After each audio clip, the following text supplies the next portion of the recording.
The Cavalcade of America, sponsored by DuPont, maker of better things for better living through chemistry, presents Raymond Massey as Abraham Lincoln in Prologue to Glory.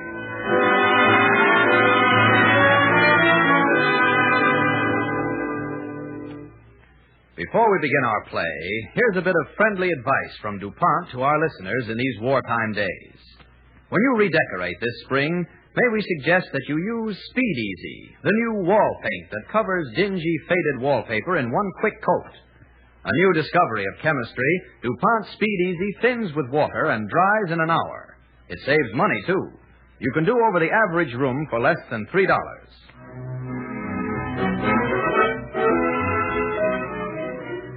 This week, America celebrates the 135th anniversary of Abraham Lincoln's birth.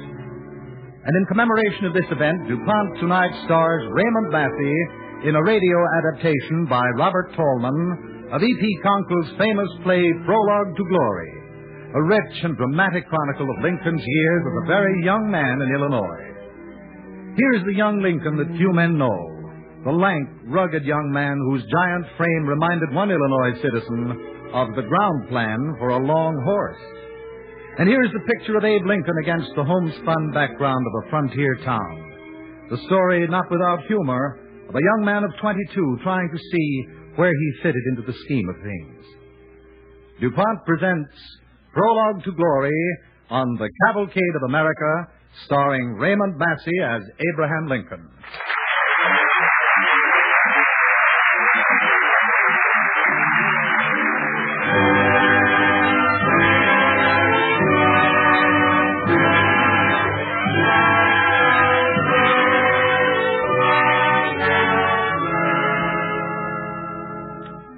Prologue to Glory, Act 1, Scene 1. A blackberry thicket near Tom Lincoln's farm. A tree, a rock, a rail fence, the open country behind, a summer sky over all.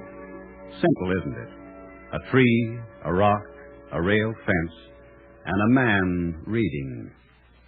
No wonder his country delighted to honor him. Since that day when God created man on the earth, none ever displayed the power of industry more signally than did George Washington. Oh, great preceptor. Well, Abe. Oh, hello, Paul. Didn't hear you come up. Didn't mean for you to hear me. Wanted to catch you before you had a chance to hide that book. How long you been at it? Only a spell, Paul. The reading ain't going to clear off my field, Abe. Thought I'd tell you. Thanks, Paul. Couldn't be you come up here to head off that stranger coming up the road, could it? Now, you could it? Stop the snickering, Abe. And remember, when that stranger gets you, you lay off them questions of your own. Last stranger come through here, I never got a word in edgeways. Oh, there, critter. Howdy, mister. Well, how do, gents? How's things in these here parts? Things is coming to a setting down spell in Illinois, stranger. Now, right there's where you're wrong, sir. Things ain't come to a setting down spell at all. Why, man, you see them vistas of green yards, that virgin timber, that... Oh, pardon me, gents. My name's Denton Offutt. Howdy, Mr. Offutt. I'm Tom Lincoln. This is my son, Abe. Howdy, Mr. Offutt. Where'd you hail from, Mr. Offutt? From Indiana. Yes, sir, all the way from... How did Indiana come in, Mr. Offutt? Why, ain't you here yet? She come in free. Glory be. But what I want to ask you, Mr. Offutt... Did you hear any talk about President Adams and this here Henry Clay? I mean... Abe. I'm sorry, Paul. With my son's permission, Mr. Offutt. Was folks talking about pushing on into Illinois here in any numbers? Why, Lord, yes, Mr. Lincoln. Why else am I here? Merchandising is my business, Mr. Lincoln. Dry goods, horse collars, and rum, sir. I'm on my way to New Salem to set up a stock before this rash of new settlers breaks out in these parts. And I'll be pleased to serve you old fellas as well, sir. Not me. When a man can hear his neighbor's shotgun, it's time to be moving on. How do you aim to get your stocks of merchandise transported to New Salem, Mr. Offutt? Why, up the Sangamon River, naturally. Now, I suppose you know there's a dam there. A rowboat can't get past without jumping over. Well, matter of fact, that's what brings me over this way. I seen a fella get a barge stuck there t'other day. Waterlogged and dragging the bottom it was. And you know what that feller done? Can't say as I do.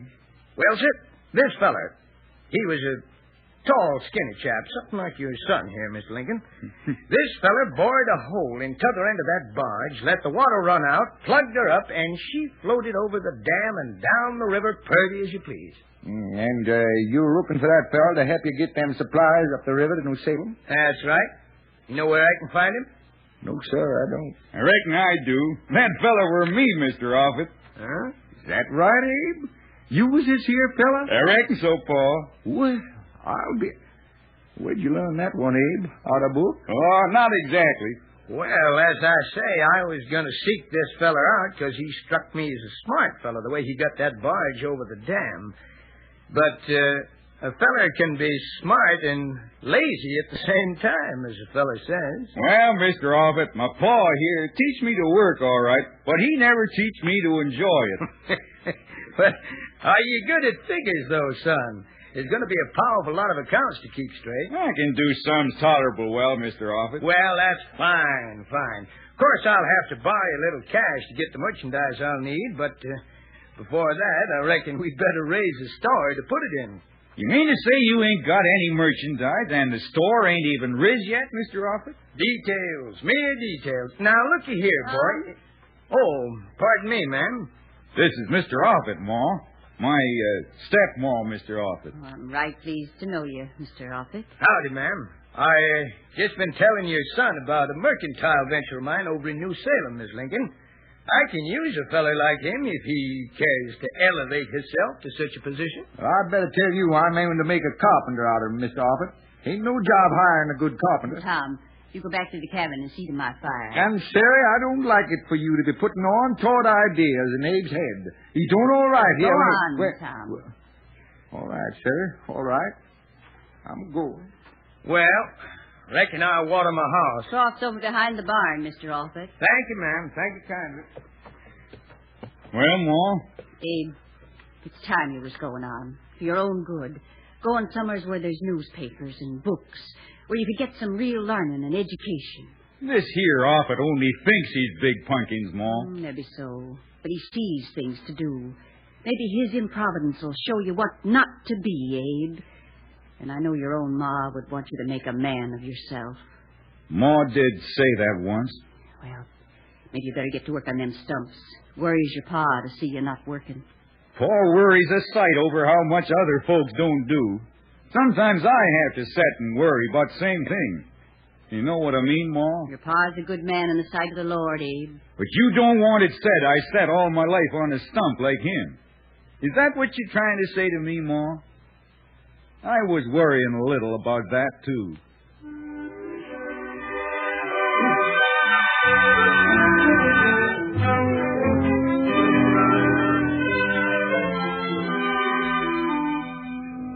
Scene 2 in Prologue to Glory. Offutt's General Store in New Salem, several months later. A counter, a pair of scales, a stove with stools and boxes around it, a cracker barrel, and a man reading a book. Its name, Hamlet, Prince of Denmark, by William Shakespeare. Oh, what a rogue and peasant slave am I. Is it not monstrous that this player here, but in a fiction, in a dream of passion, could force his soul so to his own conceit that from her working all his visage wan,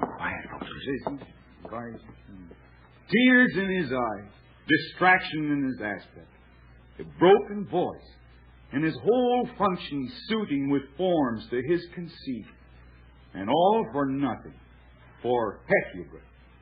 What's Hecuba to him, or he to Hecuba, that he should weep for her? Excellent, Abe, excellent. Evening, Squire. Good evening, Abe. Evening, Aunt Polly. How are you, Abe? I didn't hear you come in. Oh, evening, Miss Rutledge. Evening, Abe. That was almighty powerful reading, Abe. Who is it? Feller named Shakespeare. I thought you brought considerable feeling to it, Abe. It ain't the fella that says the words, but the one that puts them down, Miss Ann. Abe, you've been thinking about that little matter? Now, don't you get talking law again. Why not, Polly? This boy's going to be a lawyer. I made up my mind to it. Squire, been thinking about that Ohio case you set me on to. Them two fellers running the ferry. That's what I'd like to hear. Well, what'd you figure out? I figured if the steamboat was on the Indiana side, and the feller come from Indiana, he wasn't encroaching, and the Ohio fellas didn't have a leg to stand on. Exactly. Now, listen, Abe. You just hustle over to Athens and get that set of Blackstone off in Daniel Smithers. It ain't but a 32-mile walk. Come along, Squire. We're late. We'll wait for you up to the house, Ann. Abe, watch out for designing females. Squire? Present company, not excluded. Well, Miss Ann, what can I do for you this fine evening? Something in calico or chewing tobacco? Oh, Abe. Henry Onstadt asked me to see if you'd debate at the forum meeting tomorrow night. Debate? The subject is, which is more valuable, the bee or the ant? You'll do it, won't you? I ain't got no right telling people which is the most valuable, the bee or the ant. I ain't done enough thinking on that subject. Just what do you figure on doing for a living, Abe? You're reading and studying all the time. What do you expect to be? I haven't thought about it, I guess. You'd make a fine lawyer, Abe. Lawyers. Back in Kentucky, they came with a paper and told my father he didn't own his own land anymore. He'd broken his back digging the rocks out of that soil. It was his farm if ever a farm was a man's own. But the lawyers said different. But there's two sides to the law, Abe. If you knew the other side... Mother grieved herself sick. She didn't have the strength to start again in the wilderness. It killed her. You've carried the memory of that too long, Abe. You've got to free yourself of it. You think I'll talk it out of me if I join that debating society of yours? Yes, I do. But bees and ants, Jerusalem. Abe, they need somebody in there to get them talking sense. There's other things besides bees and ants. That's what I mean. There's the land growing around us. People's minds opening up, not knowing what to think, what laws to make. There's a new country and a new race of people to live in it, to build it up and make it strong. That's good, Abe. You tell them that. Wake them up, Abe. That's what they need. And there's plenty of room for local improvements, too. Now, take that Sangamon River now. We could dredge it. That'll let the steamboats in from St. Louis. In no time at all, there'd be more roaring, bustling commerce than a man could shake a stick at. Tell it to them, Abe. Tell them about America and that new race of people living in it. Tell them, Abe. Tell them. That kind of Miss Ann. I believe I will.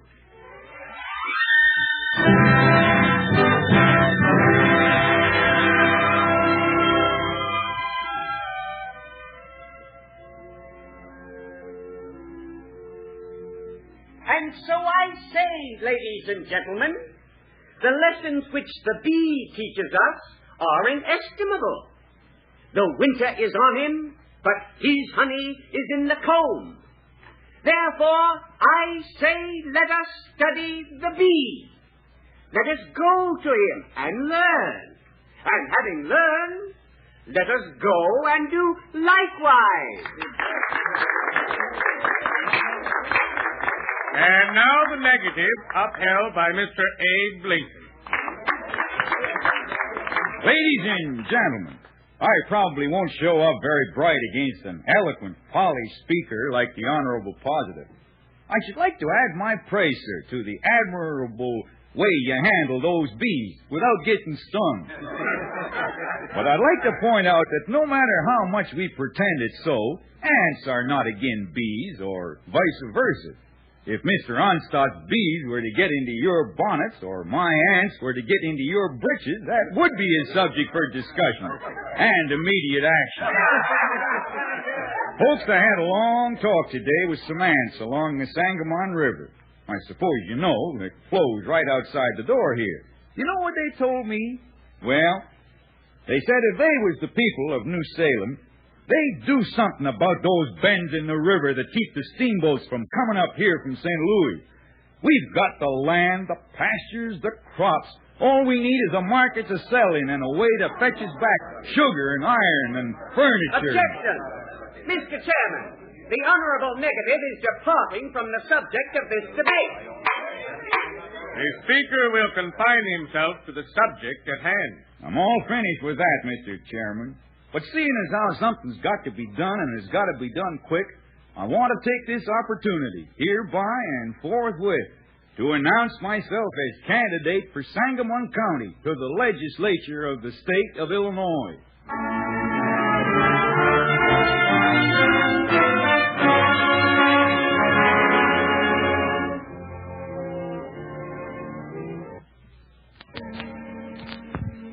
You are listening to the Cavalcade of America, sponsored by DuPont, maker of better things for better living through chemistry, presenting Raymond Massey as Abraham Lincoln in Prologue to Glory, the unusual and tender story of Lincoln's early years.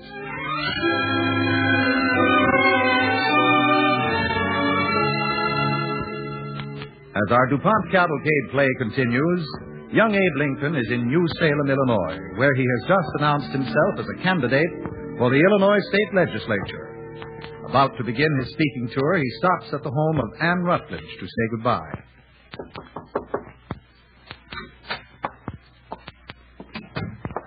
Morning, Granny Rutledge. Ann home yet? Abe Lincoln, let me look at you. All trigged out like a brand new breastpin. Time I slicked up some, ain't it, Granny? Reckon you're going out lectioneering and come to say goodbye to Ann. Well, the plague lectioneering can just wait till you read old Granny Rutledge a mite out in the Bible. What'll it be today, Granny? How about the book of Job? No one reads the book of Job so plain and tolerable as you, Abe. Thank you, Granny. There was a man in the land of Uz whose name was Job. And that man was perfect and upright, and one that feared God and turned away from evil. Yes, yes.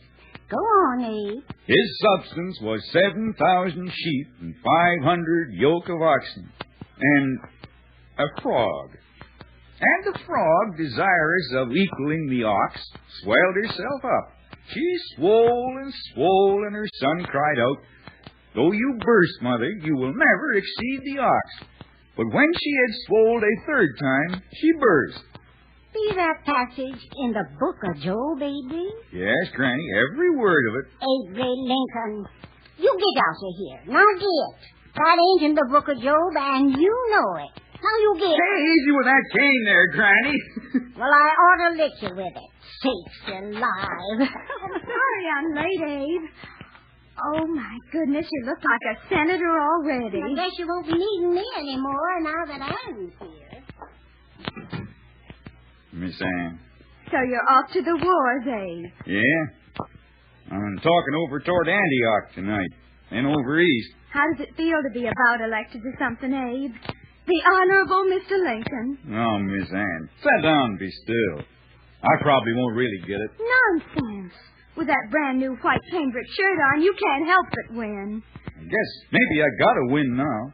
Store's gone. Office gone. Debts, that's all I got. It don't add up very attractive the way you tell it, Abe. No, I reckon I'd make a good walking delegate for a long spell of bad weather. I thought of going into blacksmithing if I don't get elected. I never knew a blacksmith that died of starvation. Did you, Miss Anne? No. I thought of surveying, too. And then there's the law. Maybe I could pick up a little extra money at harvest time, so you could have a folderol now and then. A folderol, Abe? For me? Yeah, like for your hair, or a poke of sweets. I never use folderols, Abe. You could have some when we're married. Married? You know, Abe, I used to think I shouldn't marry you. Did you? No, I was going to ask you. I knew it, Abe. I'm asking you now, Miss Anne. Will you? Yes. I think I will, Senator. Senator? Senator, did you say? From now on, I'm going to sit on the seat of the Almighty and consort with the Lord. But first, I got to make me a speech over in Antioch. That'll hold me for tonight. Goodbye, Abe, dear. I hope you win. Goodbye, Anne.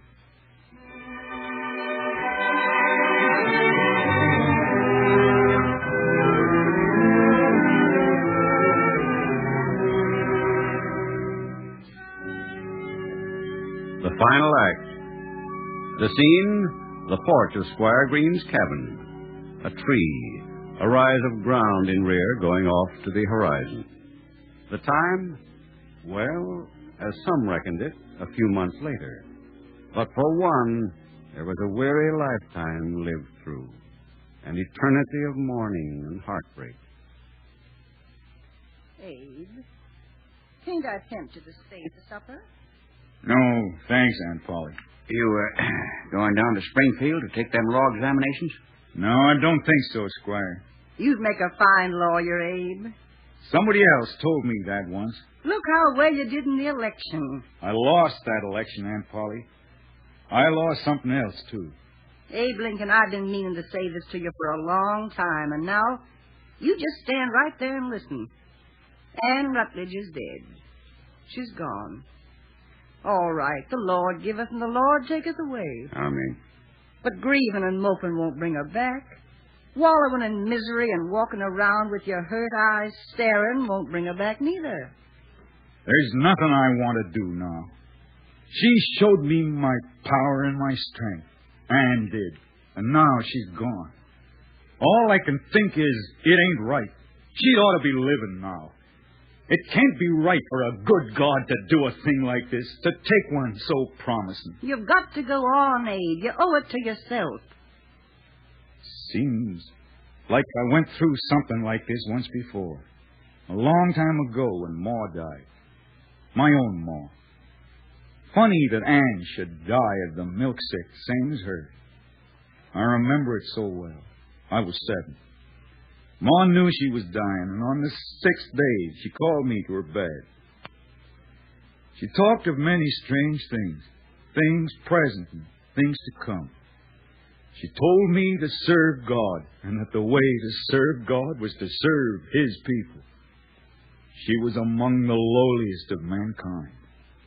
She walked the earth with her poor feet in the dust, her head in the stars. Pa took me down into the woods to make her a coffin. Pa was sawing and I was hammering the pegs in. The hammer dropped at my feet. It was like someone was driving them into my heart. It's just going through all that again now. Well, I have respect for your feelings, Abe, but like Polly said, you can't go grieving your life away. Gosh almighty, boy. Go down to Springfield, pass them examinations. Go out and stand for the legislature again. Huh? What if he got another licking? Then bounce right back. And if you get licked again, run a 3rd time. Get out and talk to the people. Wake them up. Talk to the people. Wake them up. Anne told me that once. Of course she did. Another thing. In all your grieving and misery, Abe, you've gone and forgotten just who you're grieving for. Anne wouldn't have been very proud of you moping around, questioning the wisdom of the Lord. She'd be the first one to want you to take up something. Yes. I reckon she'd not be very proud. Of course she wouldn't. Anne had her own ideas on the way I ought to live, the things I ought to do. They were good ideas, Abe. Good for me, I guess. Maybe I ought to try and live the way she'd want me to. You're beginning to see her again, Abe, as she really was. You know, Aunt Polly, Squire, it was only a year ago that Denton Offutt rid up on that sorrel horse and asked me to come to New Salem and keep store for him. A man can live almost a whole lifetime in a year sometimes. Are you going to Springfield, Abe? Yeah. I'm going to Springfield. I hear tell how there's a new country growing up around us, and how a lot of folks got ideas how it ought to be run. Well, I got a few of my own. Maybe they ain't worth much, but I reckon maybe I ought to be telling them.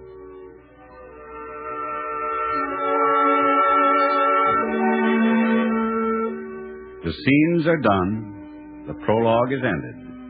And now, on to Springfield and eventual glory.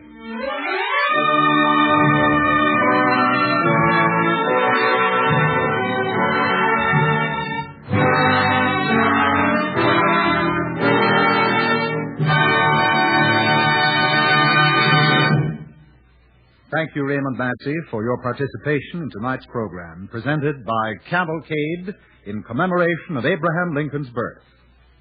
And now, Clayton Collier, speaking for DuPont, tells us of an unusual task cellophane is performing in the building of our airplanes.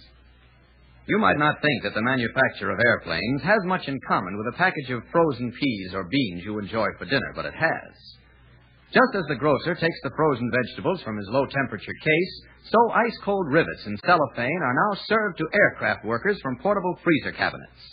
This novel wartime application of DuPont cellophane is saving bomber manufacturers precious time and money that once went to waste in resorting, reheating, and recooling aluminum alloy rivets. Unlike steel rivets, which must be hammered while they're hot, aluminum alloy rivets have to be driven while they are cold. Several types, after being heat-treated, are stored at sub-freezing temperatures in Freon refrigerated cabinets, the same safe Freon refrigerant that preserves your food. This storage keeps them from hardening before they are used. Here's where DuPont cellophane comes in. The rivets are chilled and delivered to the workers on the aircraft production lines in cellophane bags. The story of how cellophane was chosen for the job is what links the aircraft industry with the quick frozen foods on your dinner table. A few years ago, frozen foods were a novelty. Gradually, the stores began to offer more and more of them, from garden vegetables to fish.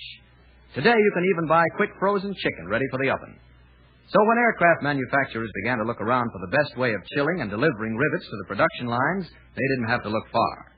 DuPont Cellophane's outstanding service in packaging frozen foods qualified it immediately. It was ideal. One aircraft plant reports that where it used to have to resort 15,000 pounds of rivets a month, cellophane has cut the figure to 600 pounds. To its wartime job of delivering foods on the battlefront and conserving frozen foods on the home front, DuPont Cellophane has added another wartime job, delivering frozen rivets on the production front. Cellophane is one of DuPont's better things for better living through chemistry.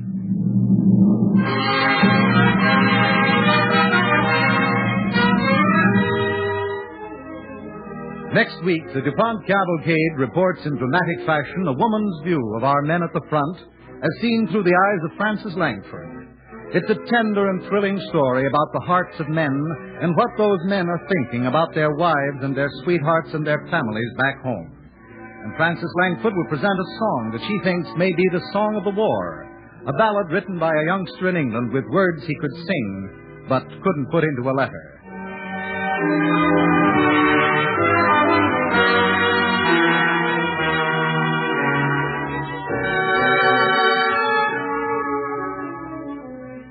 Cavalcade is pleased to remind its audience that Raymond Massey is currently co-starred with Katharine Cornell in the Broadway hit Lovers and Friends.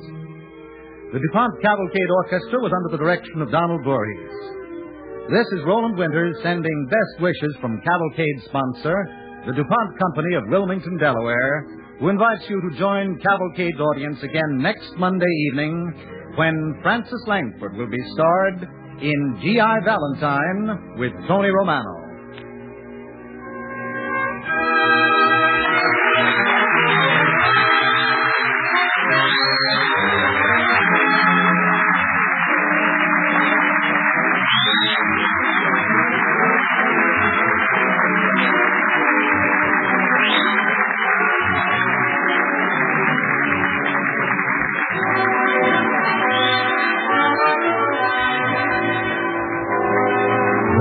The National Broadcasting Company.